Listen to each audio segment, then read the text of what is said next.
Hi hello എല്ലാവർക്കും നമ്മുടെ പുതിയൊരു വീഡിയോയിലേക്ക് സ്വാഗതം. അപ്പോൾ ഇന്നത്തെ വീഡിയോയിൽ ആവക്കുട്ടിയില്ല, അച്ചാച്ചനില്ല, ഞാൻ മാത്രമേ ഉള്ളൂ. അതായത് നമ്മുടെ ആവക്കുട്ടീൻ്റെ ഡെലിവറി സ്റ്റോറി, ആവക്കുട്ടിയുടെ ഡെലിവറി ബർത്ത് സ്റ്റോറി, എൻ്റെ ഡെലിവറി സ്റ്റോറി അത് പറയാൻ വേണ്ടിയിട്ടാണ് ഇന്നത്തെ വീഡിയോ.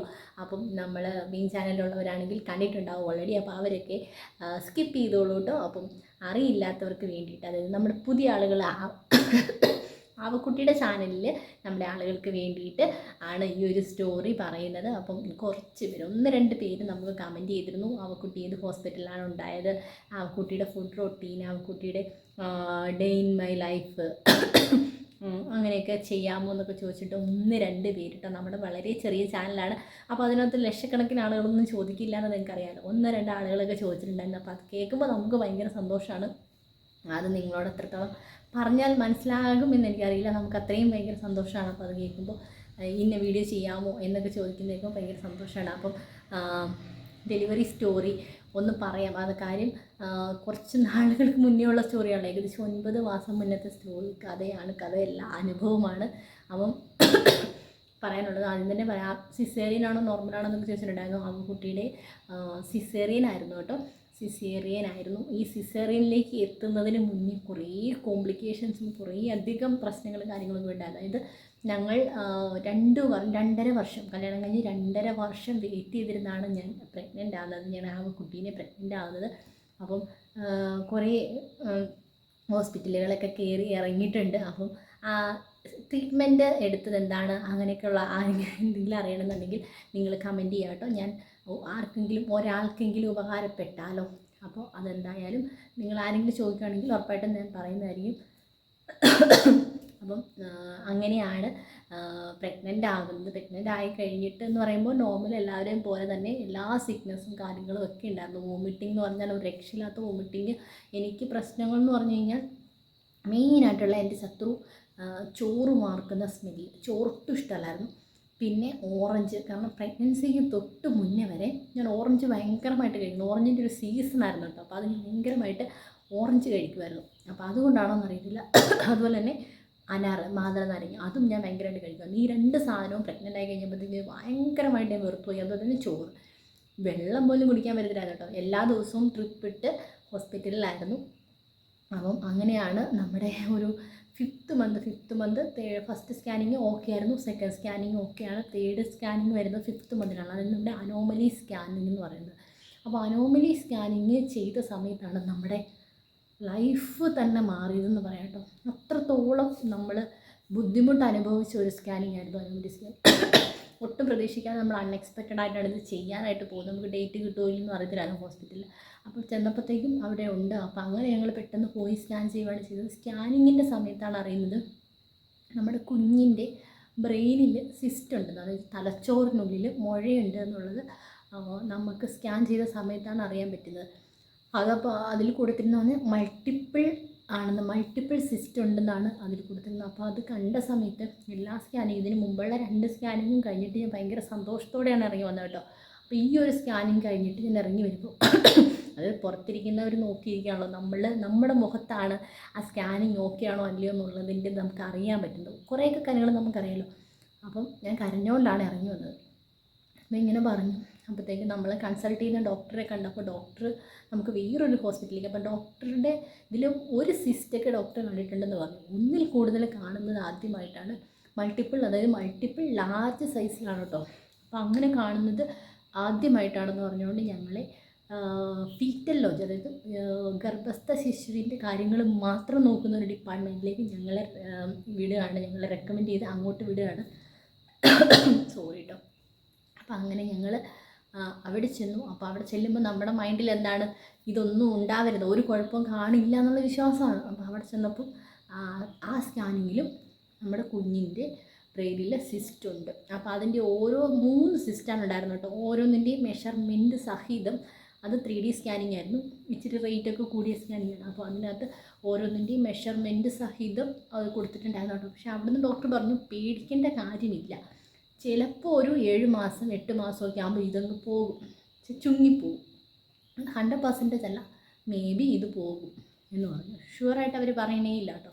അപ്പോൾ അങ്ങനെ എത്രത്തോളം ബുദ്ധിമുട്ട് അനുഭവിച്ചു എന്ന് ചോദിച്ചു കഴിഞ്ഞാൽ ഞങ്ങൾ ഭക്ഷണമില്ല വെള്ളമില്ലാതെ കുറേ അനുഭവിച്ചു. കാരണം ഒന്നും കഴിക്കാൻ നമുക്ക് പറ്റണില്ല. നമ്മൾ കാത്തിരുന്ന് നമുക്ക് കിട്ടിയത് അതിനിങ്ങനൊരു പ്രശ്നം വരികയെന്ന് പറയുമ്പോൾ ഭയങ്കരമായിട്ട് വിഷമിച്ചു. പിന്നെ നമുക്ക് സ്കാനിങ് വരുന്നത് 8th മന്തിലാണല്ലോ. അപ്പം ഞങ്ങൾ ഹോസ്പിറ്റലൊന്ന് ചേഞ്ച് ചെയ്തായിരുന്നു. നമുക്ക് സൗകര്യത്തിന് വേണ്ടിയിട്ട് നമ്മൾ അടുത്തുള്ള ഹോസ്പിറ്റലിലേക്ക് മാറിയായിരുന്നു. അങ്ങനെ നമ്മൾ 8ാം മാസത്തിലെ സ്കാനിങ് ചെയ്തു. 8ാം മാസത്തിലെ സ്കാനിങ്ങിലാണ് കുഞ്ഞിൻ്റെ ഗ്രോത്ത്, കുഞ്ഞിൻ്റെ സിസ്റ്റ് എത്രത്തോളം വലുതായിട്ടുണ്ട്, അല്ലെങ്കിൽ അതിനെന്തെങ്കിലും മാറ്റം സംഭവിച്ചിട്ടുണ്ടെന്നൊക്കെ അറിയണത് ഈ ഒരു സ്കാനിങ്ങിലായിരുന്നു. അപ്പം ഭയങ്കരമായിട്ട് ടെൻഷൻ അടിച്ചാണ് ഞങ്ങൾ പോകുന്നത്. അതിന് മുമ്പ് ഞങ്ങൾ 5th മന്ത് സ്കാനിങ് 3 സ്ഥലത്ത് ചെയ്തിട്ടു. അതായത് അനാമലി സ്കാനിങ്. അത് 2 സ്ഥലത്ത് കുഞ്ഞിൻ്റെ സിസ്റ്റ് അങ്ങനെ തന്നെ ഉണ്ടായിരുന്നു. ഒരു സ്ഥലത്ത് നമ്മൾ ഇപ്പോഴത്തെ റിപ്പോർട്ട് കാണിക്കാതെയാണ് പോയത്. കാരണം അവരെന്താണ് കണ്ടുപിടിക്കുന്നതെന്ന് അറിയാൻ വേണ്ടിയിട്ട്. അപ്പോൾ അവിടെ അവർ ബ്രെയിനിലൊന്നും ഇല്ല എന്നുള്ളതാണ്, ബ്രെയിനിൽ ഒരു കുഴപ്പവും ഇല്ല എന്നുള്ളതായിരുന്നു ആ ഹോസ്പിറ്റലിൽ നിന്ന് കിട്ടിയ റിപ്പോർട്ട്. കാരണം നമ്മൾ പഴയ റിപ്പോർട്ടൊന്നും കാണിച്ചിട്ടില്ല. അപ്പോൾ അതുകൊണ്ട് തന്നെ നമുക്കിത് ഏത് വിശ്വസിക്കണം, ഭയങ്കര കൺഫ്യൂഷനായി പോയി കേട്ടോ. അപ്പോൾ നമ്മൾ 8ാം മാസത്തിൽ സ്കാനിങ് ചെയ്തു. 8ാം മാസത്തിൽ സ്കാനിങ്ങിൽ അങ്ങനെ ഒരു സിസ്റ്റൊന്നും ഇല്ല, കുഴപ്പമൊന്നും ഇല്ല എന്നാണ് അവിടെ ഡോക്ടർ പറഞ്ഞത്. പക്ഷേ എങ്കിൽ പോലും നമുക്ക് കുഞ്ഞ് പുറത്ത് വരുന്നത് വരെ, കാരണം നമ്മൾ 2-3 സ്ഥലത്ത് ഇതിനടുത്ത് 3 സ്ഥലത്ത് പല റിപ്പോർട്ടുകളാണ്. അപ്പോൾ അതുകൊണ്ട് തന്നെ ഇത് റിപ്പോർട്ട് എത്രത്തോളം ശരിയാണ് എന്നൊന്നും നമുക്കറിയത്തില്ലല്ലോ. വിശ്വസിക്കാൻ ഭയങ്കര ബുദ്ധിമുട്ടായിരുന്നു. കുഞ്ഞ് വരുന്നിടം വരെ നമുക്ക് ടെൻഷനാണ്. അങ്ങനെ ഒരു 32 വീക്സൊക്കെ കഴിഞ്ഞപ്പോൾ തൊട്ട് എനിക്ക് ചെറിയ പെയിൻ വരാൻ തുടങ്ങി. അപ്പോൾ ഇത് നമുക്ക് ഫസ്റ്റ് പ്രഗ്നൻസി ആയതുകൊണ്ട് ഇത് ലേബർ പെയിനാണോ വേറെ എന്തെങ്കിലും പെയിനാണോ എന്ന് അറിയത്തില്ലല്ലോ. അങ്ങനെ ഞങ്ങൾ ഹോസ്പിറ്റലിൽ ചെന്നപ്പം ഡോക്ടർ പറഞ്ഞു ഇത് ലേബർ പെയിൻ്റെ ഒരു സിംറ്റമാണെന്ന് പറഞ്ഞു. അപ്പോൾ 32 വീക്സിലൊക്കെ വരിക എന്ന് പറഞ്ഞാൽ പ്രീമച്വർ ബേബിയാണല്ലോ. അപ്പം നമുക്കൊന്നും ആയിട്ടില്ല, 7 മാസമൊക്കെ അല്ലേ ആയിട്ടുള്ളൂ. അപ്പം 7-8 മാസമല്ലേ ആവുന്നുള്ളൂ. അപ്പോൾ പറഞ്ഞു ഇപ്പോഴേ ഡെലിവറി തരില്ല എന്ന് പറഞ്ഞ് നമുക്ക് ടാബ്ലറ്റൊക്കെ തന്നു വിട്ടു കേട്ടോ. ഇതെങ്ങനെയെങ്കിലും ഒരു 35 വീക്സ് വരെ എങ്ങനെയെങ്കിലും മുന്നോട്ട് കൊണ്ടുപോയേ പറ്റുമെന്ന് പറഞ്ഞിട്ട് അത്രയും നമ്മളെ സപ്പോർട്ട് ചെയ്തു നമ്മുടെ ഡോക്ടർ കേട്ടോ. അപ്പം അതിന് ടാബ്ലറ്റൊക്കെ തന്നു വിട്ടു. ഒരു 34 വീക്സ് ആയി കഴിഞ്ഞപ്പം വീണ്ടും ഈ ടാബ്ലറ്റ് കഴിക്കുമ്പോൾ പോലും പിന്നെ എനിക്ക് പെയിൻ വരാൻ തുടങ്ങി. അങ്ങനെ വീണ്ടും ഹോസ്പിറ്റലിൽ അഡ്മിറ്റായി ലേബർ റൂമിൽ കയറിയപ്പോൾ ഡോക്ടർ പറഞ്ഞു ട്രിപ്പ് ഇടണം എന്ന് പറഞ്ഞിട്ട്. ട്രിപ്പ് എന്ന് പറയുന്നത് ഒരു 24 ഇട്ടിട്ടുള്ളവർക്കറിയാം, 24 അവേഴ്സ് ഈ ട്രിപ്പ് പോയിക്കൊണ്ടേയിരിക്കണം. ഇതിനിടയിൽ നമുക്ക് ജസ്റ്റ് ഒന്ന് വേണമെങ്കിൽ പുറത്തിറങ്ങാൻ, നമുക്കുള്ളവരെ കാണാം. അല്ലാതെ ഇത് ഭയങ്കര സ്ലോയിലാണ് പോകേണ്ടത്. ആകെ ഒരു 500 ml ആണെന്ന് തോന്നുന്നു ഈ സംഭവം ഉള്ളത്. നമുക്കത് 24 അവേഴ്സ് പോകണം. അപ്പോൾ നമ്മുടെ ഫുഡ് ലേബർ റൂമിൽ നമുക്ക് ആരോടും മിണ്ടാനില്ല, ഒന്നുമില്ല. ഭയങ്കരമായിട്ട് ഒന്നാമത് പ്രഗ്നൻറ്റും കൂടെ അല്ലേ. അപ്പം നമുക്ക് ഭയങ്കരമായിട്ട് മെൻ്റലി ഭയങ്കര ബുദ്ധിമുട്ട് അനുഭവിച്ചൊരു സമയമായിരുന്നു കേട്ടോ. അപ്പം അങ്ങനെ ട്രിപ്പ് ഇട്ടു. 24 അവേഴ്സ് കഴിഞ്ഞ് നമ്മൾ ഡോക്ടർ റൂമിലേക്ക് ഷിഫ്റ്റ് ചെയ്തു. അപ്പം എൻ്റെ വിചാരം എന്ന് പറഞ്ഞു കഴിഞ്ഞാൽ ഈ ഒരു ട്രിപ്പ് കഴിയുമ്പോൾ വീട്ടിൽ പോകാമല്ലോ ഒന്നായിരുന്നു വിചാരിച്ചത്. പക്ഷേ ഡോക്ടർ ഒന്നും പോകാൻ പറ്റില്ല, റൂമിലേക്ക് പോകണം. അപ്പോൾ കുഞ്ഞിൻ്റെ ഹാർട്ട് ബീറ്റ് കാര്യങ്ങളൊക്കെ നോക്കാനുണ്ട്. അപ്പോൾ അത് കണ്ടിന്യൂസ് ഒബ്സർവ് ചെയ്തുകൊണ്ടിരിക്കണം. അങ്ങനെ പെയിൻ വരുന്നത് കൊണ്ട് മേ ബി ചിലപ്പോൾ കുഞ്ഞ് ഉള്ളിൽ കിടന്ന് മോഷൻ പാസ് ചെയ്യാൻ സാധ്യതയുണ്ട്. അങ്ങനെ പാസ് ചെയ്ത് കഴിഞ്ഞാൽ കുഞ്ഞിൻ്റെ ഹെൽത്തിൽ, കുഞ്ഞിൻ്റെ ആരോഗ്യം അതിന് ഭയങ്കര ബുദ്ധിമുട്ടാണെന്ന് പറഞ്ഞാൽ നമ്മളൊരു കണ്ടിന്യൂസ് കുഞ്ഞിൻ്റെ ഹാർട്ട് ബീറ്റ്, അമ്മയ്ക്ക് മാത്രമാണ് കുഞ്ഞിൻ്റെ അനക്കം അറിയാൻ പറ്റുന്നത്, അല്ലേ നമുക്ക് ഉള്ളിൽ നിന്നുള്ള അനക്കം. പക്ഷേ ഇവർക്കിങ്ങനെ കൈവച്ച് നോക്കിയിട്ട് ഇവർ നോക്കുമല്ലോ. അപ്പോൾ അങ്ങനെ അത് കണ്ടിന്യൂസ് നോക്കണം എന്ന് പറഞ്ഞാൽ അങ്ങനെ ഒരു 3-4-5 ദിവസം ഞങ്ങൾ ഹോസ്പിറ്റലിൽ കിടന്നു. അത് കഴിഞ്ഞിട്ട് ഓക്കെ എന്ന് പറഞ്ഞിട്ട് ഡോക്ടർ വീണ്ടും ഞങ്ങളെ ഡിസ്ചാർജ് ചെയ്തു. അപ്പോഴത്തേക്കും ഒരു 35 വീക്സൊക്കെ കഴിഞ്ഞിട്ടുണ്ട്. അങ്ങനെ കഴിഞ്ഞു. അത് കഴിഞ്ഞിട്ട് 1 വീക്കും കൂടെ ഞാൻ എങ്ങനെയൊക്കെയോ മുന്നോട്ട് പോയിട്ടോ. 36 വീക്ക് കഴിഞ്ഞപ്പോഴത്തേക്കും വീണ്ടും പെയിൻ വന്നു. അങ്ങനെ ഞങ്ങൾ പിന്നെയോ അഡ്മിറ്റായി. ഡോക്ടർ പറഞ്ഞു ഇനി വീട്ടിൽ പോകാൻ പറ്റില്ല, ഇനി വീട്ടിൽ പോയി കഴിഞ്ഞാൽ ഏത് സമയത്താണ് ഡെലിവറി എന്ന് പറയാൻ പറ്റില്ല. നമ്മൾ എത്ര അടുത്ത് താമസിക്കുന്നതെന്ന് പറഞ്ഞാലും നമുക്ക് ആ മൊമെൻറ്റിൽ ഓടിയെത്താൻ പറ്റിയെന്ന് വരില്ല, അല്ലെങ്കിൽ എന്തെങ്കിലും സാഹചര്യം കൊണ്ട്. അപ്പം ഇനി പോകാൻ പറ്റില്ല, ഇനി അഡ്മിറ്റായേ പറ്റുമെന്ന് പറഞ്ഞു. ഇപ്പം തന്നെ അഡ്മിറ്റ് ആണെന്ന് പറഞ്ഞു. അപ്പം നമ്മളൊന്നും റെഡിയാക്കി വെച്ചിട്ടുണ്ട്, പക്ഷേ എന്നാലും നമ്മൾ മെൻ്റലി പ്രിപ്പയർഡ് ആയിട്ടില്ലല്ലോ. അപ്പം ഞങ്ങൾ ഒരു ദിവസവും കൂടെ സമയം തരുമോ, ഞങ്ങൾ പോയിട്ട് നാളെ വന്ന് അഡ്മിറ്റ് ആകുന്നു. അപ്പോൾ ഡോക്ടർ നമ്മുടെ ഒരു റിസ്കിൽ നമ്മളെ വിടുവാണ്. അങ്ങനെ പിറ്റേ ദിവസം ഞങ്ങളെല്ലാം പാക്ക് ചെയ്ത് കുഞ്ഞിനുള്ളതും എനിക്കുള്ളതെല്ലാം പാക്ക് ചെയ്തിട്ട് പോകണം. അപ്പോഴും അങ്ങനെ ഞാൻ ഹോസ്പിറ്റലിൽ വീണ്ടും അഡ്മിറ്റായി. ലേബർ റൂമിൽ കയറ്റി കുഞ്ഞിൻ്റെ ഹാർട്ട് ബീറ്റ് കാര്യങ്ങളെല്ലാം നോക്കി, കുഴപ്പമില്ല. കൺട്രാക്ഷൻ നോക്കി, കൺട്രാക്ഷൻ വരുന്നുണ്ട്, ഇടയ്ക്കിടയ്ക്ക് വരുന്നുണ്ട്, അത്ര സ്ട്രോങ് ആയിട്ടുള്ളതല്ല, എന്നാൽ വരുന്നുണ്ട്, പോകുന്നുണ്ട്, അങ്ങനെയായിരുന്നു. അപ്പം പിന്നെ ഞങ്ങളെ റൂമിലേക്ക് ഷിഫ്റ്റ് ചെയ്തു. ഞങ്ങൾ വാർഡിലല്ല കേട്ടോ, ഞങ്ങൾ റൂമിലായിരുന്നു, സോറി. അപ്പം റൂമിലായിരുന്നു. അപ്പോൾ ഇടയ്ക്കിടയ്ക്ക് വന്ന് മെഡിസിനും കാര്യങ്ങളൊക്കെ ഉണ്ടായിരുന്നു. ഇടയ്ക്കിടയ്ക്ക് വന്ന് കൺട്രാക്ഷൻ കാര്യങ്ങളൊക്കെ നോക്കുന്നുണ്ട്, ഹാർട്ട് ബീറ്റ് നോക്കുന്നുണ്ട്, എല്ലാം നോക്കുന്നുണ്ട്. പെട്ടെന്നാണ് എനിക്ക് ഭയങ്കരമായിട്ട് ഇച്ചിങ് വരാൻ തുടങ്ങി കേട്ടോ. അതായത് നമ്മുടെ തല മുതൽ നമ്മുടെ വിരൽ വരെ ഉള്ളംകാല് വരെ എനിക്ക് ഭയങ്കരമായിട്ട് ചൊറിച്ചിൽ വരുന്നു. വയറ് ചൊറിയും. വയറ് നോർമലായിട്ട് ചൊറിയുമല്ലോ എല്ലാവർക്കും. അപ്പോൾ അതല്ലാതെ എനിക്ക് ഫുൾ ഇച്ചിങ്ങാണ്. അപ്പോൾ ഡോക്ടർ പറഞ്ഞു ചിലർക്ക് ഇങ്ങനെ വരാൻ സാധ്യതയുണ്ടെന്ന് പറഞ്ഞു. അതുപോലെ തന്നെ അതിനെന്തോ ഒരു ഇഞ്ചക്ഷനൊക്കെ തന്നു കേട്ടോ. അപ്പം അങ്ങനെയുള്ള സമയത്ത് കുഞ്ഞ് മോശം പാസ് ചെയ്യാനുള്ള സാധ്യത വളരെ കൂടുതലാണെന്ന് പറഞ്ഞു. അപ്പം അതുകൊണ്ട് തന്നെ നമുക്ക് ഭയങ്കര ബുദ്ധിമുട്ടായി നമ്മുടെ ഓരോ കാര്യങ്ങളും. അപ്പം 37 വീക്സിലേക്ക് അടുത്തോണ്ടിരിക്കുകയാണ് ഞാൻ. അപ്പോൾ എങ്ങനെയെങ്കിലും 35 വീക്സ് എങ്ങനെയെങ്കിലും കംപ്ലീറ്റ് ചെയ്യണമെന്ന് പറഞ്ഞു. അത് നമ്മൾ കംപ്ലീറ്റ് ചെയ്തു. പിന്നെ ഡോക്ടർ നോക്കുന്നത് 37 വീക്സ് എന്ന് പറഞ്ഞാൽ നമ്മുടെ ബേബി പ്രീമച്വർ അല്ലാതെ എങ്ങനെയെങ്കിലും പുറത്തേക്ക് കൊണ്ടുവരിക എന്നുള്ളതാണ്. പ്രീമച്വർ ബേബി വന്നു കഴിഞ്ഞാൽ നമ്മളാളെ NICUവിൽ വെക്കണം.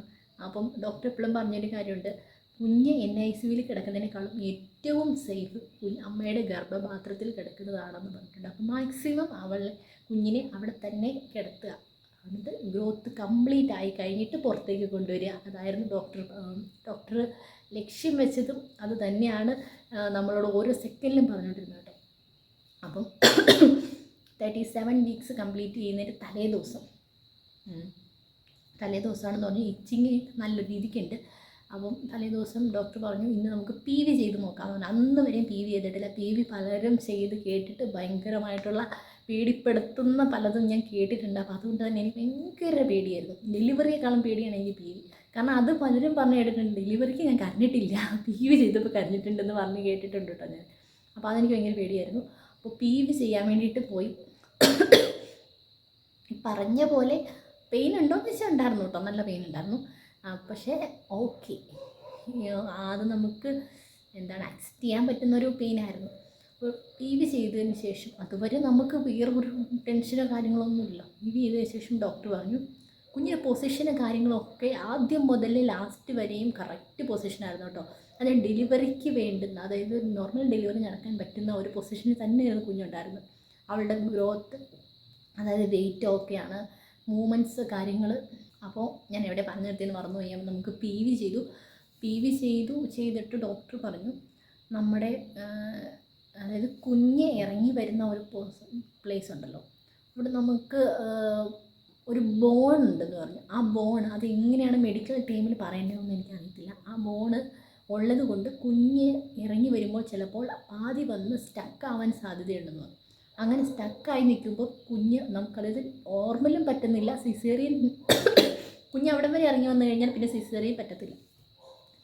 കുഞ്ഞ് സ്റ്റക്കായി ഞങ്ങളോ നിൽക്കുവാണല്ലോ, പിന്നെ നോർമൽ ഡെലിവറി നടന്നേ പറ്റത്തുള്ളൂ. എങ്ങനെയെങ്കിലും നോർമൽ ഡെലിവറിയിൽ കുഞ്ഞിനെ പുറത്തെടുത്തേ പറ്റത്തുള്ളൂ. അപ്പം അങ്ങനെ വരുമ്പോൾ കുഞ്ഞിന് പ്രഷർ കൊടുത്ത് നമ്മൾ വലിച്ചെടുക്കുമ്പോൾ കുഞ്ഞിന് ഷോൾഡറിന് ചിലപ്പോൾ പ്രശ്നം വന്നേക്കാം എന്ന് പറഞ്ഞു. അത് 100% ഷുവറായിട്ടല്ല പറഞ്ഞത്, മേ ബി പ്രശ്നം വന്നേക്കാം എന്ന് പറഞ്ഞു. അപ്പം റിസ്ക് എടുക്കാൻ നമ്മൾ ഓക്കെ ആണെങ്കിൽ അവർ നോർമൽ ഡെലിവറിക്ക് ഓക്കെയാണ്. നോർമൽ ഡെലിവറിക്ക് വേറെ പ്രശ്നങ്ങളൊന്നുമില്ല, പൊസിഷനോ കാര്യങ്ങളോ ഒന്നും പ്രശ്നമില്ല. പക്ഷേ കുഞ്ഞിറങ്ങി വരാൻ ഓക്കെ അല്ലാത്തൊരു സിറ്റുവേഷൻ. അപ്പോൾ അവിടെ കൊണ്ട് നമുക്ക് റിസ്ക് എടുക്കാൻ തയ്യാറാണെങ്കിൽ അവർ 100% വരില്ല എന്നല്ല പറയണേ. ചിലപ്പോൾ ഇങ്ങനൊരു പ്രോബബിലിറ്റി പറഞ്ഞു, ചിലപ്പോൾ ഇങ്ങനൊരു പ്രശ്നം വരാൻ സാധ്യതയുണ്ട് എന്ന് പറഞ്ഞു. അപ്പം ആലോചിച്ചിട്ട് പറഞ്ഞാൽ മതി. സിസേറിയൻ ചെയ്യാനാണെങ്കിൽ നമുക്ക് എപ്പോൾ വേണമെങ്കിലും ചെയ്യാം, അതായത് നാളെയോ നെക്സ്റ്റ് ഡേ എപ്പോൾ വേണമെങ്കിലും നമുക്ക് സിസേറിയൻ ചെയ്യാമെന്ന് പറഞ്ഞു. അപ്പം ഞങ്ങൾ പുറത്ത് വന്നു ഡിസ്കസ് ചെയ്തു. നമുക്ക് ഡിസ്കസ് ചെയ്യാനൊന്നുമില്ല, കാരണം 9 മാസം നമ്മൾ വെയിറ്റ് ചെയ്ത് കഴിഞ്ഞിട്ട് നമ്മൾ ആരെങ്കിലും റിസ്ക് എടുക്കും? അല്ലെങ്കിൽ നമുക്ക് ആ സമയത്ത് വേറൊരു ഹോസ്പിറ്റലിലേക്ക് വേറൊരു ഡോക്ടറുടെ ഒപ്പീനിയൻ ചോദിക്കാൻ ഒന്നും നമുക്ക് സമയമില്ല. കാരണം ഏത് സമയത്തും ഡെലിവറി നടക്കും.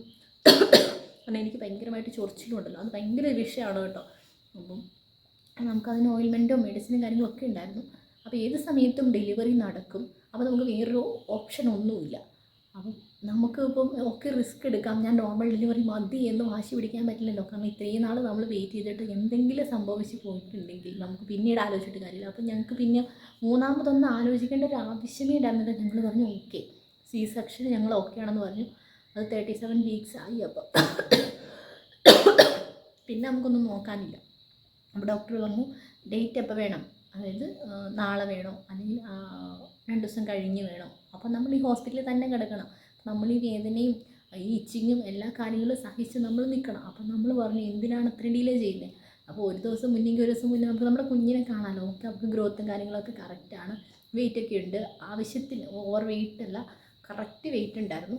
അപ്പം ഞങ്ങൾ പറഞ്ഞു നാളെ തന്നെ സിസേറിയൻ ചെയ്യാം, ഞങ്ങൾ ഓക്കെ ആണെന്ന് പറഞ്ഞു. പിന്നെയുള്ള കാര്യങ്ങളൊക്കെ ചട്ടപ്പട്ടേന്നായിരുന്നു കേട്ടോ. അങ്ങനെ സിസേറിയന് വേണ്ടിയുള്ള പ്രിപ്പറേഷനും കാര്യങ്ങളും ഒക്കെ ആയിരുന്നു. അപ്പം അനസ്തേഷ്യയുടെ ഡോക്ടർ വന്നപ്പോൾ അനസ്തേഷ്യ ആണല്ലോ ഇപ്പോൾ ഒരു ഡിഫിക്കൽട്ടായിട്ടുള്ള കേസ്. അപ്പം അനസ്തേഷ്യ ഡോക്ടർ വന്നപ്പോൾ ഞാൻ ഇച്ചിങ്ങിൻ്റെ കാര്യം പറഞ്ഞു.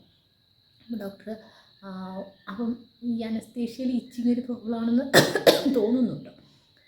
അപ്പോൾ കാര്യങ്ങളെല്ലാം ചോദിച്ചു, ഡീറ്റെയിൽസ് എല്ലാം ചോദിച്ചു. നാളെ നമുക്ക് കാണാമെന്നൊക്കെ പറഞ്ഞിട്ട് ഡോക്ടർ പോയി. എൻ്റെ ഒപ്പം വേറെ ആളോട് ഉണ്ടായിരുന്നു കേട്ടോ, C-സെക്ഷന് വേണ്ടിയിട്ട്. ഞങ്ങൾ രണ്ടുപേരും ഉണ്ടായിരുന്നു. അപ്പം മോർണിംഗ് 5 മണിക്ക് ഫുഡ് കഴിക്കരുത്, രാത്രി 10 മണിക്ക് ശേഷം ഫുഡ് കഴിക്കരുതെന്ന് പറഞ്ഞ് 12 മണി വരെ വെള്ളം കുടിക്കാൻ, അതിന് ശേഷം വെള്ളം കുടിക്കാൻ പാടില്ല. നമുക്ക് അറിയാം, ഞാനൊരു നേഴ്സാണ്, അപ്പോൾ എനിക്ക് ഓപ്പറേഷൻ്റെ മുമ്പത്തെ പ്രൊസീജിയറും കാര്യങ്ങളൊക്കെ എനിക്കറിയാം. അപ്പം പ്രിപ്പറേഷൻ്റെ കാര്യങ്ങളെല്ലാം കഴിഞ്ഞു. അവർ കത്തീറ്ററൊന്നും ഇട്ടില്ല കേട്ടോ, കത്തീറ്ററൊന്നും തലേദിവസം ഇട്ടില്ല. ചില ദിവസം ഹോസ്പിറ്റലിൽ തലേ ദിവസം തന്നെ കത്തീറ്ററൊക്കെ ഇടും, പക്ഷെ ഭാഗ്യം കൊണ്ട് അത് ചെയ്തില്ല. അപ്പം പിറ്റേ ദിവസം രാവിലെ 5 മണിക്ക് എണീറ്റ് കുളിച്ച് ഒരു സൊല്യൂഷനൊക്കെ തന്നിട്ടുണ്ടായിരുന്നു. അപ്പോൾ ആ സൊല്യൂഷൻ ഒഴിച്ച് വേണം കുളിക്കാനായിട്ട്. ഹെയർ വാഷ് ചെയ്യാൻ പാടില്ല, ഹെയർ 2 സൈഡിലായിട്ട് ഇങ്ങനെ കെട്ടിയൊക്കെ വെക്കണം. അപ്പം 5 മണിയാകുമ്പോഴത്തേക്കും റെഡി ആയിട്ടിരിക്കണമെന്ന് പറഞ്ഞു. 5 മണിയായി, അവർ ട്രിപ്പ് കയറ്റാൻ തുടങ്ങി. കുളിയൊക്കെ കഴിഞ്ഞു, OTയിലേക്ക് പോകേണ്ട ഡ്രസ്സും കാര്യങ്ങളൊക്കെ ഇട്ടു, ക്യാപ്പൊക്കെ വെച്ചു. അപ്പം ടെൻഷൻ ഭയങ്കരമായിട്ടുണ്ട് കേട്ടോ. പുറത്തത്രയും ഞാൻ കാണിക്കുന്നില്ലെങ്കിലും എനിക്ക് ടെൻഷനുണ്ട്. അപ്പോൾ ആ ഡെലിവറിയുടെ തലേ രാത്രി എനിക്ക് ഭയങ്കര ചോർച്ചിലായിരുന്നു, ഭയങ്കര ഇച്ചിങ്ങായിരുന്നു എനിക്ക്. അപ്പോൾ എല്ലാമായിട്ട് ഞാൻ വെൽ പ്രിപ്പയർഡായിട്ട് കിടക്കുകയാണ്. ഉള്ളിൻ്റെ ഉള്ളിൽ ഒരു തിരമാല ആളിക്കത്തുന്നുണ്ട്, ഭയങ്കര പേടി. എല്ലാവർക്കും ടെൻഷൻ. അപ്പോഴത്തേക്കും വീട്ടിൽ നിന്ന് എല്ലാവരും വന്നു, മമ്മി വന്നു, ചേട്ടായി വന്നു, അച്ഛയുണ്ട്, ചേച്ചിയുണ്ട്, എല്ലാവരും ഉണ്ട് കേട്ടോ. എല്ലാവരും വന്നു. നമ്മൾ നല്ല റൂമൊക്കെ എടുത്തായിരുന്നു, കാരണം എല്ലാവരും വരാനൊക്കെ, കുഞ്ഞൊക്കെ വരാണ്ടല്ലേ, അപ്പോൾ നല്ല റൂമൊക്കെ എടുത്തു. അപ്പം റെഡി ആയിട്ടിരിക്കുകയാണ്. എനിക്ക് പറഞ്ഞിരുന്ന സമയം 9 മണി 10 മണിക്കുള്ളിൽ ഷിഫ്റ്റ് ചെയ്യുമെന്നാണ് പറഞ്ഞിരുന്നത്. അപ്പോൾ ആദ്യത്തെ ഡെലിവറി ആ കൊച്ചിൻ്റെ ആയിരുന്നു കേട്ടോ, കൊച്ചല്ല ചേച്ചിയാന്ന് തോന്നുന്നു. അപ്പം സെക്കൻഡ് എൻ്റെ ആയിരുന്നു. അപ്പോൾ അങ്ങനെ ഒരു 9:30 ആയപ്പോഴാണെന്ന് തോന്നുന്നു എന്നെ ഷിഫ്റ്റ് ചെയ്തു. ഭയങ്കര കരച്ചിലായിരുന്നു കേട്ടോ, പോകുന്ന നേരത്ത് ഭയങ്കര സങ്കടമായിരുന്നു.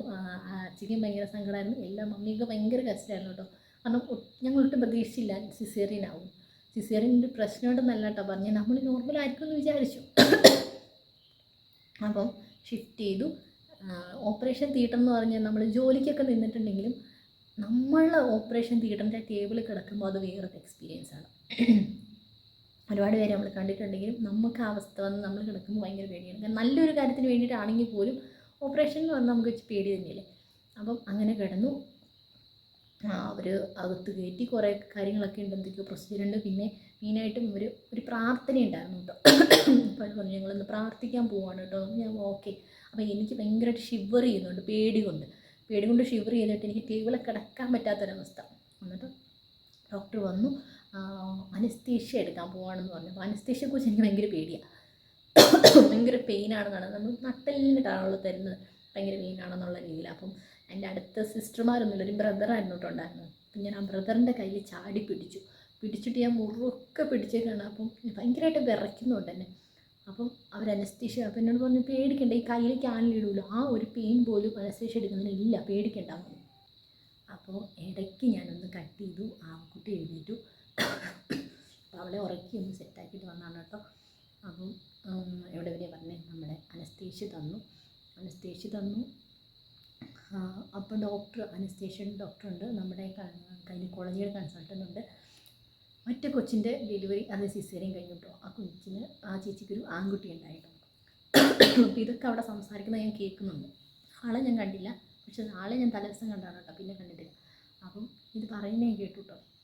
അപ്പോൾ കേട്ടപ്പോൾ ഭയങ്കര ഒരു സന്തോഷം, നമ്മളല്ല എങ്കിൽ പോലും നമുക്ക് ഭയങ്കര സന്തോഷം തോന്നി. അങ്ങനെ അനസ്തേഷ്യൻ ഡോക്ടറും നമ്മുടെ ഗൈനക്കോളജി ഡോക്ടർ കൊണ്ടുവന്ന് പേടിക്കേണ്ട, ഇപ്പോൾ ഇങ്ങനെ ഷിവറിങ്ങൊക്കെ എല്ലാവർക്കും ഉണ്ടാവും, ടെൻഷൻ കൊണ്ടാണ്, പേടി കൊണ്ടാണ്, പേടിക്കാനൊന്നുമില്ല, പെയിനൊന്നും അറിയില്ല, ചെയ്യുന്ന പ്രൊസീജിയർ നമുക്കറിയാൻ പറ്റും, നമുക്ക് ഇങ്ങനെ ഒരു ഇതൊക്കെ വരും, പക്ഷേ ഒരു പെയിനും ഉണ്ടാവില്ല. ഞങ്ങളെല്ലാവരും കൂടെ സപ്പോർട്ടായിട്ടുണ്ട്, ഒരു കാരണവശാലും പേടിക്കേണ്ടതാണ്. അപ്പോൾ എനിക്ക് തോന്നി, ഞാൻ കണ്ട ഏറ്റവും വലിയ പ്ലസ് പോയിന്റ് എന്ന് പറഞ്ഞാൽ അവരെല്ലാവരും പ്രാർത്ഥിച്ചിട്ടാണ് കേട്ടോ ഈ പ്രൊസീജിയർ ചെയ്യുന്നത്. ഡോക്ടർ പ്രാർത്ഥിച്ചു, അങ്ങനെ അനസ്തേഷ്യ ആ സമയത്ത് ഡോക്ടറിന് ഇങ്ങനെ അവർ തമ്മിൽ സംസാരിക്കുന്ന കേട്ടു. ഇന്നലെയും കൂടി ഇച്ചിങ് ഉണ്ടായിരുന്നു ഭയങ്കരമായിട്ട്. അപ്പോൾ അനസ്തേഷ്യയുടെ ഡോസ് കുറച്ച് കൊടുത്താൽ മതി പേഷ്യൻറ്റിന് എന്ന് പറയുന്നത് കേട്ടു. അപ്പം നമുക്ക് ഓക്കെ കുറച്ച് എന്നാലും നമ്മൾ കൂടിപ്പോയി നമുക്ക് എന്തെങ്കിലും വരുന്നതിനേക്കാളും നല്ലതാണ്. അപ്പോൾ ആ സമയത്ത് അവരെന്താണോ ഡിസിഷൻ എടുക്കുന്നത് അതാണല്ലോ നമുക്കും. അപ്പം ടെൻഷനാണ്, ഭയങ്കര പേടിയാണ്. അപ്പോൾ എല്ലാം അറിയുന്നുണ്ട് ഞാൻ. അതിനിടയിൽ അവർ യൂറിൻ കാത്തീറ്റർ ഇട്ടു. അതിന് വലിയ പെയിനൊന്നും എനിക്ക് തോന്നിയില്ല.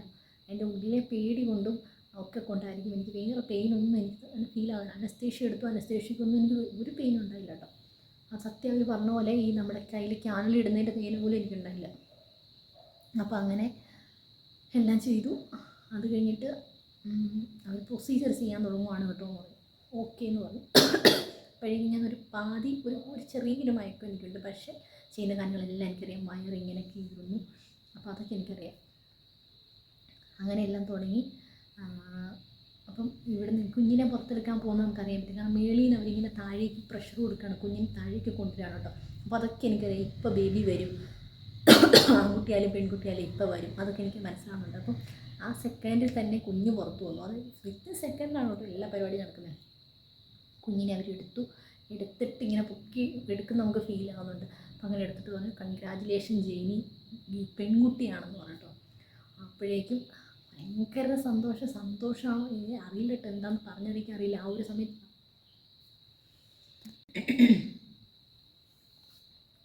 അങ്ങനെ കൺഗ്രാജുലേഷൻ പെൺകുട്ടിയാണെന്ന് പറഞ്ഞു. ഭയങ്കര സന്തോഷം. അപ്പോൾ എൻ്റെ ഉള്ളിൽ പുറത്ത് നിൽക്കുന്നവരൊന്നും അറിയുന്നില്ലല്ലോ. അപ്പോൾ അവരോട് ഇവരെപ്പോഴായിരിക്കും ഇത് പറയുക, അങ്ങനെയൊക്കെയുള്ള ടെൻഷനായിരുന്നു കേട്ടോ. അവരറിഞ്ഞാണോ? അപ്പോൾ അവരുടെ ആ ഒരു എക്സ്പ്രഷൻ, അവരുടെ ആ ഒരു സന്തോഷം അതും എനിക്ക് കാണാൻ പറ്റത്തില്ലല്ലോ. അപ്പോൾ ആ ഒരു ടെൻഷനായിരുന്നു എനിക്ക്. പിന്നെ എല്ലാം വീഡിയോ എടുക്കുന്നുണ്ട്. അപ്പോൾ അങ്ങനെയൊക്കെ ഉള്ളതുകൊണ്ട് നമുക്ക് പുറത്തിറങ്ങുമ്പോൾ കാണാൻ പറ്റും. എന്നാലും എനിക്ക് ആരും കൂടെ ഇല്ലാത്തതുകൊണ്ട് എനിക്ക് ഭയങ്കര വിഷമമായിരുന്നു. അപ്പോൾ കുഞ്ഞിനെ അവർ വെളിയിലെടുത്തു. എന്നിട്ട് ചോദിച്ചു ജെയിനി കുഞ്ഞിനെ കാണണമെന്ന് ചോദിച്ചിട്ടോ. അപ്പോഴേക്കും ആ കുട്ടി നന്നായിട്ട് കരഞ്ഞു. അപ്പം കുഞ്ഞുങ്ങൾ കരയുമ്പോൾ ഏറ്റവും കൂടുതൽ അമ്മമാർ സന്തോഷിക്കുന്ന ഒരു സമയം എന്ന് പറഞ്ഞാൽ അതാണെന്ന് അറിയില്ല, സത്യമായിട്ടുള്ള കാര്യം. നമ്മൾ ആ സ്ഥാനത്ത് എത്തുമ്പോഴാണ് കേട്ടോ നമുക്കത് മനസ്സിലാകത്തുള്ളൂ. അപ്പോൾ അങ്ങനെ കുഞ്ഞിനെ എനിക്ക് കാണണം എന്ന് ഞാൻ പറഞ്ഞു കേട്ടോ. ആദ്യം മയക്കമാണ് ഞാൻ, എന്നാൽ പോലും എനിക്ക് കാണണം എന്ന് പറഞ്ഞു. അങ്ങനെ കൊണ്ടുപോകുന്ന വഴി ഞാൻ ചെറുതായിട്ടൊന്ന് കണ്ടു കേട്ടോ. കണ്ടതെന്നൊന്നും പറയാൻ പറ്റില്ല, ഒരു ന്യായം പോലെ ഒന്ന് കണ്ടു. അത് കുഞ്ഞിനെ കൊണ്ടുപോയി അവർ ബാക്കി പ്രൊസീജിയറുകൾ ചെയ്യാൻ തുടങ്ങുകയാണ് കേട്ടോ. അതായത് ഉള്ളിൽ നിന്ന് എടുത്ത് പുറത്തിട്ട് സാധനങ്ങളൊക്കെ അടുത്തടുത്ത് വയ്ക്കണമല്ലോ. അപ്പോൾ അതൊക്കെ ചെയ്തുകൊണ്ടിരിക്കുകയാണ്. പെട്ടെന്ന് എനിക്ക് പെയിൻ അറിയാൻ തുടങ്ങി കേട്ടോ. അതുവരെ എനിക്കൊന്നും അറിയത്തില്ല. അപ്പോൾ എല്ലാവരും ഒന്ന് തോന്നലായിരിക്കും ചിലപ്പോൾ പറയും, അതുകൊണ്ടാണ് ഞാൻ പറഞ്ഞത്. അതുവരെ എനിക്ക് ചെയ്യണമെന്ന് അറിയാൻ പറ്റുന്നുണ്ട്. പക്ഷേ പെയിൻ എന്ന് പറഞ്ഞ സംഭവം, പെയിനുണ്ട്, നമ്മൾ കിടക്കില്ലല്ലോ, നമ്മുടെ വയറ് കുത്തി കീറുന്നു. അപ്പോൾ എനിക്ക് പെയിൻ വരാൻ തുടങ്ങി. അതായത് ആദ്യം ചെറുതായിട്ട് പെയിൻ വരാൻ തുടങ്ങി. അപ്പോൾ ഞാൻ അയ്യോ എന്ന് വെച്ചു. അപ്പോൾ ഡോക്ടറിനോട് ചോദിച്ചു വേദന എടുക്കുന്നുണ്ടോ എന്ന് ചോദിച്ചു. അങ്ങനെ ഉണ്ട്, ചെറുതായിട്ടുണ്ടെന്ന് പറഞ്ഞു. അപ്പോഴും അവരത്ര കാര്യമാക്കില്ല. ഒരു ബാക്കി വീണ്ടും ചെയ്യാൻ തുടങ്ങിയപ്പോഴത്തേക്ക് എനിക്ക് ഭയങ്കരമായിട്ട് വേദന എടുക്കാൻ തുടങ്ങി. നിങ്ങൾക്കത് എത്രത്തോളം പറഞ്ഞാൽ മനസ്സിലാവുമെന്ന് എനിക്കറിയത്തില്ല. നമ്മുടെ വയറ് കീറി വെച്ചേക്കാണ്. അപ്പം ആ വേദന എത്രത്തോളം ഉണ്ടെന്ന് പറയാൻ പറ്റില്ലല്ലോ. കംപ്ലീറ്റ്ലി അനസ്തേഷ്യയുടെ എഫക്റ്റ് പോയി എന്നല്ല ഞാൻ പറഞ്ഞത്. കംപ്ലീറ്റ് പെയിനൊക്കെ ആണെങ്കിൽ നമുക്ക് സഹിക്കാൻ പറ്റില്ല. പക്ഷേ എങ്കിലും എവിടെയോ ഉണ്ട്. അവർ ഇച്ചിങ് ഉണ്ടായിരുന്നത് കൊണ്ട് കുറച്ചായിരിക്കാം, അങ്ങനെ ആയിരിക്കും എനിക്ക് പെയിൻ വരാൻ തുടങ്ങിയത്. എനിക്ക് അത്യാവശ്യം നന്നായിട്ട് പെയിൻ അറിയാൻ തുടങ്ങി. അപ്പോഴത്തേക്കും ഇനി മുന്നോട്ട് പോകാൻ പറ്റില്ല, എനിക്ക് സഹിക്കാൻ പറ്റാത്ത പെയിൻ വന്നു തുടങ്ങി. അപ്പോൾ ഞാൻ പറഞ്ഞു ഭയങ്കര വേദനയാണെന്ന് പറഞ്ഞു. എനിക്ക് അവർ അങ്ങോട്ടും ഇങ്ങോട്ടും ഒക്കെ ഓടി അടുത്ത ഡോസ് എടുത്ത് ഇഞ്ചക്ഷൻ എടുത്തു. എന്താ തന്നതെന്നൊന്നും എനിക്കറിയത്തില്ല. പിന്നെ പിന്നെ അവർ സ്റ്റിച്ച് ചെയ്തതോ എന്നെ ICUവിലേക്ക് ഷിഫ്റ്റ് ചെയ്തതോ അങ്ങനത്തെ ഒരു കാര്യങ്ങളും എനിക്ക് ഓർമ്മയില്ല. പിന്നെ കണ്ണ് തുറക്കുമ്പോൾ ഞാൻ ICUവിലാണ്. ICUവിൽ സമയം ഏകദേശം എന്തോ ആയി തോന്നുന്നു, എനിക്കറിയില്ല കേട്ടോ. അപ്പോഴും കണ്ണ് തുറന്നു പറയാൻ പറ്റില്ല, കുറച്ചൊന്ന് തുറന്നിട്ടുള്ളൂ. അപ്പോഴെനിക്ക് ഭയങ്കരമായിട്ട് എന്നെ ഷിവർ ചെയ്യുന്നുണ്ട്. കംപ്ലീറ്റ് അവരെന്നെ പൊതിച്ചിട്ടുണ്ട്. എനിക്ക് എന്തൊക്കെയോ ട്രിപ്പ് പോകുന്നുണ്ട്. എനിക്ക് ഓക്സിജൻ മാസ്ക് വെച്ചിട്ടുണ്ട്, ഓക്സിജൻ പോകുന്നുണ്ട്, ഇത്രയൊക്കെ എനിക്ക് പോകുന്നുണ്ട് എന്നൊക്കെ എനിക്ക് മനസ്സിലാക്കാൻ പറ്റുന്നുണ്ട്. പോരാത്തതിന് എനിക്ക് ചെറുതായിട്ട് വേദന എടുത്തു തുടങ്ങിയിട്ടുണ്ട്. ഓർമ്മ വന്ന സമയം ചെറുതായിട്ട് എനിക്ക് വേദന എടുത്തു തുടങ്ങിയിട്ട്. അപ്പം എൻ്റെ കൂടെ എനിക്ക് മുന്നേ ഡെലിവറി കഴിഞ്ഞ ആൾ അപ്പുറത്ത് കിടപ്പുണ്ട്. അപ്പോൾ ആൾ നല്ല ഉറക്കമാണ് കേട്ടോ. ആൾക്ക് പെയിന് കാര്യങ്ങൾ വന്നാലൊന്നുമില്ല, നല്ല ഉറക്കമാണ്. പക്ഷേ എനിക്ക് പെയിൻ വരാൻ തുടങ്ങി. അപ്പോൾ എന്താ പറയുക, എന്നിട്ട് ഇവർ കുഞ്ഞിനെ കൊണ്ട് കാണിച്ചു. എന്നിട്ട് എന്നെ കാണാൻ വേണ്ടിയിട്ട് അച്ഛൻ വരികയാണ് കേട്ടോ. സമയമൊന്നും എനിക്കറിയത്തില്ല. എന്നാലും ഞാൻ അപ്പോൾ ഐസിയുലാണ്. അപ്പോൾ എന്നെ കാണാൻ വേണ്ടിയിട്ട് വരികയാണ്. അപ്പോൾ എനിക്ക് ഒരാൾ മറ്റേ ഡ്രസ്സൊക്കെ ഇട്ട് ഇങ്ങനെ OT ഡ്രസ്സൊക്കെ ഉണ്ടല്ലോ, OT ഐസിയുടെ ഡ്രസ്സൊക്കെ ഉണ്ടല്ലോ, അപ്പോൾ അതൊക്കെ ഇട്ട് വന്ന് നിൽക്കുന്നത് എനിക്ക് കാണാൻ പറ്റും. പക്ഷെ ഇത് ആരാണെന്ന് എനിക്ക് മനസ്സിലാകുന്നില്ല. കണ്ണ് മുഴുവനായിട്ട് തുറക്കാൻ പറ്റുന്നില്ല. അപ്പം ഞാൻ ഈ ഓക്സിജൻ മാസ്ക് ഒക്കെ വെച്ചേക്കുള്ളൂ. അപ്പോൾ അത് കണ്ടിട്ട് അച്ഛൻ പേടിച്ചു പോയിട്ടോ. ഞാനൊന്നും മിണ്ടുന്നില്ല. ആളെ കണ്ടിട്ട് എന്നോട് വർത്താനം പറഞ്ഞിട്ടും ഞാനൊന്നും സംസാരിക്കുന്നില്ലല്ലോ. അപ്പോൾ ഭയങ്കര വിഷമമായി. എന്നിട്ട് അവിടുന്ന് സിസ്റ്റർ പറഞ്ഞു പേടിക്കണ്ട, എന്താ ആൾ സെഡേഷനിലാണ്, അതുകൊണ്ട് ആൾക്ക് കണ്ണ് തുറന്നിട്ടുണ്ടെങ്കിലും അങ്ങനെ ക്ലിയറായിട്ട് കാണാൻ പറ്റുന്നില്ല, സെഡേഷനിലായതുകൊണ്ടാണെന്ന് പറഞ്ഞു. അത് കഴിഞ്ഞ് കുറച്ചൊരു അച്ഛനെ നോക്കി കഴിയുമ്പോഴത്തേക്കും മനസ്സിലായിട്ടോ എനിക്ക് ആളെ മനസ്സിലായിട്ട്. ഞാൻ താഞ്ഞ് വൈകിട്ട് ചോദിച്ചു നമ്മുടെ കുഞ്ഞിനെ കണ്ടു എന്ന് ചോദിച്ചപ്പോഴത്തേക്കും കണ്ടു എന്ന് പറഞ്ഞിട്ടോ. അപ്പോൾ അവരെന്നേരത്തിന് പറഞ്ഞു ഇന്നത്തെ നിൽക്കണ്ട, പൊക്കോ, എന്നിട്ട് 1 മണിക്കൂർ കഴിയുമ്പോൾ കുഞ്ഞിനെയും കൊണ്ട് വന്നാൽ മതി ഫീഡ് ചെയ്യിക്കാമെന്ന് പറഞ്ഞു. അപ്പം അങ്ങനെ അച്ഛൻ പോയി. അപ്പോൾ പോകുന്ന നേരത്ത് എനിക്ക് പോകണ്ടെന്ന് പറഞ്ഞിട്ട് ഞാൻ കയ്യിലിങ്ങനെ കയറി പിടിച്ചു വിട്ടോ. പോയിട്ട് പിന്നെ വരാം എന്ന് പറഞ്ഞിട്ട് പോയി. തേന് വഴിക്ക് ഭയങ്കരമായിട്ട് വേന വരാൻ തുടങ്ങി. പിന്നെ ഭയങ്കര വേനയുണ്ട്. അപ്പോൾ അവർ പറയും സ്ട്രെയിറ്റായിട്ട് തന്നെ കിടക്കരുത്, 2 വശത്തോട്ടും ചെരിഞ്ഞ് കിടക്കണം. സ്ട്രെയിറ്റായിട്ട് കിടന്നു കഴിഞ്ഞാൽ ഒരേ പൊസിഷനിൽ കിടന്നു കഴിഞ്ഞാൽ ഗ്യാസ് കയറും. ഗ്യാസ് കയറി കഴിഞ്ഞാൽ പിന്നെ സഹിക്കാൻ പറ്റാത്ത വേനയായിരിക്കുന്നു. അങ്ങനെ ചെരിഞ്ഞ് കിടക്കണം. അപ്പോൾ നമുക്ക് ഹെൽപ്പിലൊന്നും ആരില്ലല്ലോ. നമുക്ക് ഈ കമ്പിയിലെ സൈഡിൽ പിടിച്ചിട്ട് വേണം ചെരിയാൻ. എല്ലാവരെയും നോക്കാൻ ഇപ്പോഴും എല്ലാവർക്കും വരാൻ പറ്റില്ലല്ലോ. അപ്പം 5 മിനിറ്റ് കൂടുമ്പോൾ 10 മിനിറ്റ് കൂടുമ്പോഴൊക്കെ ചെരിഞ്ഞ് കിടക്കണമെന്ന് പറഞ്ഞു. അപ്പോൾ ഇതിൽ പെയിൻ കാരണം എനിക്ക് ഉറങ്ങാനും ഒന്നും പറ്റുന്നില്ല. അപ്പം അപ്പുറത്ത് കിടക്കുന്ന ആളെ സുഖമായിട്ട് കിടന്നുറങ്ങുന്നു. കുറച്ച് കഴിയുമ്പോഴാണ് ആൾക്ക് പെയിൻ വരാൻ തുടങ്ങി. പെയിൻ നല്ല രീതിക്ക് പെയിൻ വരാൻ തുടങ്ങി. അപ്പം എനിക്കും കമ്പനിയായി ഭയങ്കരമായ വേദന വരാൻ തുടങ്ങി. അപ്പോഴത്തേക്കും ഡോക്ടർ വന്നു. അടുത്ത പെയിൻ കില്ലർ തന്നിട്ട് പറഞ്ഞു ഇനി പെയിൻ കില്ലർ തരാൻ പറ്റില്ല, കുറേയൊന്ന് നോക്കാമെന്ന് പറഞ്ഞു. അങ്ങനെ ഒരു ശക്കലമൊക്കെ കുറഞ്ഞു. ഞാൻ എങ്ങനെയൊക്കെയോ അഡ്ജസ്റ്റ് ചെയ്തു കേട്ടോ. അപ്പം നമ്മുടെ ആ ഹോസ്പിറ്റലിലെ റൂളെന്ന് പറഞ്ഞു കഴിഞ്ഞാൽ 24 hours നമ്മൾ ICUവിൽ കിടക്കണം സിസേറിയൻ കഴിഞ്ഞില്ല. അപ്പം 12 hours കഴിഞ്ഞിട്ട് കണ്ട് നമുക്ക് വെള്ളം പോലും തരാൻ പാടുള്ളൂ. വെള്ളം മാത്രമേ കുടിക്കാൻ പാടുള്ളൂ. അത് എത്രയോ അവേഴ്സ് കഴിഞ്ഞിട്ട് നമുക്ക് തരത്തുള്ളൂ.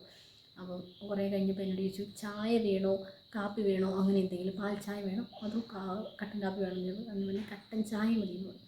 അങ്ങനെ എനിക്ക് ഇവർ കട്ടൻ ചായ ഇട്ടുകൊണ്ട് വരികയാണ് കേട്ടോ. അമ്മയൊക്കെ കൊണ്ട് കൊടുത്തൊക്കെ സിസ്റ്റർമാർ എനിക്ക് വന്ന് കൊണ്ടെത്തുന്നു.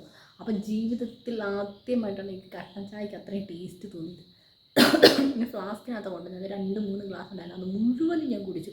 ഭയങ്കര ടേസ്റ്റ് എന്ന് പറഞ്ഞാൽ ഭയങ്കര ടേസ്റ്റ്, എനിക്കറിയില്ല, ഭയങ്കര ടേസ്റ്റ്. അപ്പോൾ അത്രയും സമയം കൂടി കഴിച്ചതുകൊണ്ടാണ്. അങ്ങനെ വേദനയൊക്കെ ചെറുതായിട്ട് കുറഞ്ഞു. പെയിൻ കില്ലർ കണ്ടിന്യൂസ് പോകുന്നുണ്ട്. അത് ഇഞ്ചക്ഷൻ ടാബ്ലറ്റ് എല്ലാം പോകുന്നുണ്ട്. 24 hours കഴിഞ്ഞപ്പോൾ ഇതിൻ്റെ ഇടയിൽ കുഞ്ഞിനെ ഫീഡ് ചെയ്യിക്കാനൊക്കെ കൊണ്ടുവന്നു കേട്ടോ. മമ്മി വന്നു. അപ്പോൾ 24 hours കഴിഞ്ഞപ്പോൾ എന്നെ റൂമിലേക്ക് ഷിഫ്റ്റ് ചെയ്യാൻ പോകണമെന്ന് പറഞ്ഞു. പിന്നെ ഭയങ്കര സന്തോഷമാണല്ലോ, നമുക്കെല്ലാവരും കാണാമല്ലോ. അപ്പം ഒരു 24 മണിക്കൂർ മേലെയായിട്ട് നമ്മളൊരുമാതിരി ഒരു അവസ്ഥയിൽ അല്ലേ പോകുന്നത്. അപ്പോൾ എല്ലാവരും കാണാമെന്നുള്ളത് ഭയങ്കര സന്തോഷം. പിന്നെ നമ്മുടെ കുഞ്ഞിനെ നമ്മുടെ അടുത്ത് കിട്ടുമല്ലോ. എടുത്തോട്ട് നടക്കാൻ പറ്റില്ല, എങ്കിൽ പോയി കാണുമെങ്കിലും ചെയ്യാമല്ലോ. അങ്ങനെ റൂമിലേക്ക് ഷിഫ്റ്റ് ചെയ്തു. അത് നെക്സ്റ്റ് ഡേ, അതായത് സെപ്റ്റംബർ 4-ാം തീയതി, 3-ാം തീയതിയാണ് കേട്ടോ കുഞ്ഞുണ്ടാവുന്നത്. 4-ാം തീയതി എൻ്റെ റൂമിലേക്ക് ഷിഫ്റ്റ് ചെയ്തു.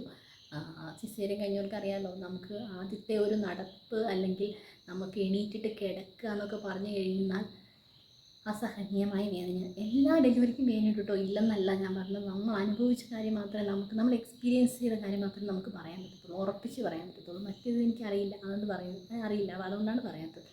നല്ല പെയിനാണ് എനിക്ക്. കിടന്നിട്ട് എണീക്കുമ്പോഴുള്ള അല്ലെങ്കിൽ കിടക്കുമ്പോഴുള്ള പെയിൻ പേടിച്ചിട്ട് ഞാൻ കിടക്കാതെ കസേരയിൽ തന്നെ ഇരുന്ന് നേരം എടുത്തിട്ടോ. എന്ന് പറഞ്ഞാൽ കുഞ്ഞിനെ പോലും നമുക്ക് എടുക്കാൻ പറ്റുന്നില്ലല്ലോ. അപ്പം അങ്ങനെ പിറ്റേ ദിവസമൊക്കെ ആയപ്പോഴത്തേക്കും പെയിൻ കുറഞ്ഞ് വരുന്നുണ്ട്. പതിയെ നെക്സ്റ്റ് ഡേ മുതൽ എണീറ്റ് നടക്കണമെന്ന് പറഞ്ഞു. നടന്നു. കുളിക്കാനൊക്കെ നെക്സ്റ്റ് ഡേ മുതലെല്ലാം ചെയ്യാമെന്ന് പറഞ്ഞാൽ അങ്ങനെ എല്ലാ കാര്യങ്ങളും ചെയ്തു. 5 ദിവസം എന്തോ കഴിഞ്ഞപ്പോഴാണെന്ന് തോന്നുന്നു 5th ഡേയിൽ ഡേ 5-ൽ ഡിസ്ചാർജ് ചെയ്തു കിട്ടും. അപ്പം ഇങ്ങനെ ഒരു അനുഭവം എത്ര പേർക്ക് ഉണ്ടായിട്ടുണ്ടെന്ന് എനിക്കറിയില്ല. അതായത് നമ്മൾ സിസേറിയൻ ചെയ്തുകൊണ്ടിരിക്കുന്ന ടൈമിൽ പെയിൻ ഉണ്ടാവുക എന്ന് പറയുന്നത് അത് മാത്രം എനിക്ക് തോന്നുന്നു അധികം ആർക്കും സംഭവിക്കാതെ ഇരിക്കും ഒരു കാര്യമാണ്. അപ്പോൾ അതുകൊണ്ടാണ് ഞാൻ എടുത്ത് പറഞ്ഞത്. അപ്പോൾ അങ്ങനെയൊക്കെ ആരെങ്കിലും സംഭവിച്ചിട്ടുണ്ടെങ്കിൽ കമൻറ്റ് ചെയ്യാം കേട്ടോ. അപ്പം കുഴപ്പമില്ലായിരുന്നു, കുറേയധികം കോംപ്ലിക്കേഷൻസ്. അപ്പോൾ ജനിച്ച് കുഞ്ഞ് വന്ന സമയത്ത് ഞാൻ ആദ്യം ഡോക്ടറോട് ചോദിച്ചൊരു കാര്യം, എൻ്റെ അബോധാവസ്ഥയിൽ ഞാൻ ഡോക്ടറോട് ചോദിച്ചൊരു കാര്യമുണ്ട്, കുഞ്ഞിൻ്റെ ബ്രെയിനിൽ സിസ്റ്റം ഉണ്ടോ, അതാണ് ഞാൻ ചോദിച്ചത് കേട്ടോ. അപ്പോൾ ഡോക്ടർ പറഞ്ഞു ഇല്ല മോളെ, കുഴപ്പമൊന്നുമില്ല കുഞ്ഞ് പൂർണ്ണമായിട്ടും ഹെൽത്തിയാണ്, യാതൊരു പ്രശ്നങ്ങളുമില്ല, കറക്റ്റിന് ആവശ്യത്തിനുള്ള വെയിറ്റ് ഉണ്ട് അവർക്ക്, കുഴപ്പമൊന്നുമില്ല എന്ന് പറഞ്ഞു. അപ്പം ഇതാണ് നമ്മൾ കേൾക്കാൻ ഉദ്ദേശിച്ചത്. അതോടുകൂടി നമ്മുടെ വേദനയും കാര്യങ്ങളൊക്കെ നമ്മൾ മറക്കുമെന്ന് പറഞ്ഞാലും കംപ്ലീറ്റ് ആയിട്ട് മറന്നു പോകുന്നില്ല കേട്ടോ. അങ്ങനെയൊക്കെ പറയും, കുഞ്ഞിനെ കാണുമ്പോൾ നമ്മൾ പെയിൻ ഫുള്ള് മറക്കുന്നു. ഫുള്ള് മറന്നിട്ടൊന്നുമില്ല, ഞാൻ ഇപ്പം മറന്നു, പക്ഷെ അപ്പം എനിക്ക് അത്ര ഫുള്ള് മറന്നിട്ടൊന്നുമില്ല. എനിക്ക് ഏകദേശം ഒരു 1 മന്ത് എനിക്ക് അത്യാവശ്യം നല്ല പെയിൻ ഉണ്ടായിരുന്നു. അപ്പോൾ ഇതാണ് എൻ്റെ ഒരു ഡെലിവറി സ്റ്റോറി എന്ന് പറയുന്നത്. നമ്മൾ 2 ഹോസ്പിറ്റൽ 3 ഹോസ്പിറ്റൽ മാറി മാറി പോയിട്ടുണ്ടായിരുന്നു കേട്ടോ. അപ്പോൾ ഒന്നെന്ന് പറഞ്ഞു കഴിഞ്ഞാൽ നമ്മൾ അച്ഛയുടെ നാട്ടിലായിരുന്നു. പിന്നെ അവിടെ നമ്മൾ പോന്നു കഴിഞ്ഞപ്പോൾ എൻ്റെ വീടിൻ്റെ അടുത്തൊരു സ്ഥലത്ത് കാണിച്ചു. പിന്നെ ഞങ്ങൾ അവിടെ നിന്ന് അന്നേരം ഫ്ലാറ്റിലേക്ക് താമസം മാറിയപ്പോൾ ഞങ്ങൾക്ക് ഏറ്റവും കംഫർട്ടായിട്ട് ഏറ്റവും അടുത്തുള്ളൊരു ഹോസ്പിറ്റലിലേക്ക് നമ്മൾ പിന്നെ ഷിഫ്റ്റ് ചെയ്തു. അവിടെയായിരുന്നു കേട്ടോ സിസേറിയനും കാര്യങ്ങളും എല്ലാം. ഡോക്ടർ ഭയങ്കര സപ്പോർട്ടായിരുന്നു, എല്ലാ കാര്യങ്ങൾക്കും നല്ല രീതിയിൽ സപ്പോർട്ട് ചെയ്തു കേട്ടോ. അപ്പം ഇതിപ്പോൾ പറയുമ്പോഴും ഏകദേശം 9 മാസങ്ങൾക്ക് മുമ്പ് നടന്ന സംഭവമാണ്. പക്ഷെ ഇപ്പോൾ പറയുമ്പോഴും ആ ഒരു ഫീല് നമുക്ക് അതേപടി നമ്മൾ ആ ഹോസ്പിറ്റലിൽ ഓപ്പറേഷൻ തിയേറ്ററിൽ ഐസിയുവിലും കിടന്നാൽ നമുക്ക് അതേപടി ഇപ്പോഴും നമ്മുടെ കൺമുന്നിലുണ്ട് കേട്ടോ. അപ്പോൾ എന്താ പറയുക, ഇത്രയേ ഉള്ളൂ, പറഞ്ഞു തീർന്നപ്പോൾ ഒരാശ്വാസം. അപ്പോൾ എന്താ പറയുക, നല്ല വീഡിയോസും കാര്യങ്ങളൊക്കെ. അപ്പോൾ ഞാൻ ആദ്യം പറഞ്ഞ പോലെ നമ്മൾ 2.5 വർഷം വെയിറ്റ് ചെയ്തിട്ടാണ് നമ്മുടെ കുഞ്ഞ് പ്രഗ്നൻ്റ് ആകുന്നത്. അപ്പോൾ എന്തെങ്കിലും ട്രീറ്റ്മെൻറ്റ് എടുത്തോ അങ്ങനെയൊക്കെയുള്ള കാര്യങ്ങൾ. അപ്പോൾ എന്ത് ട്രീറ്റ്മെൻറ്റാണ് എടുത്തതെന്നൊക്കെ നിങ്ങൾക്ക് അറിയണമെന്നുണ്ടെന്നുണ്ടെങ്കിൽ നിങ്ങൾ കമൻറ്റ് ചെയ്യാൻ, ആർക്കെങ്കിലും ഒരാൾക്ക് ഉപകാരപ്പെട്ടാലോ. അങ്ങനെ ഒരാളെങ്കിലും കമൻറ്റ് ചെയ്താൽ മാത്രം നമ്മൾ ആ ഒരു വീഡിയോ ചെയ്യത്തുള്ളൂ. അപ്പോൾ എന്തായാലും നല്ലൊരു വീഡിയോ ആയിട്ട് നാളെ വരാം. എല്ലാവർക്കും ടാറ്റാ, ബൈ.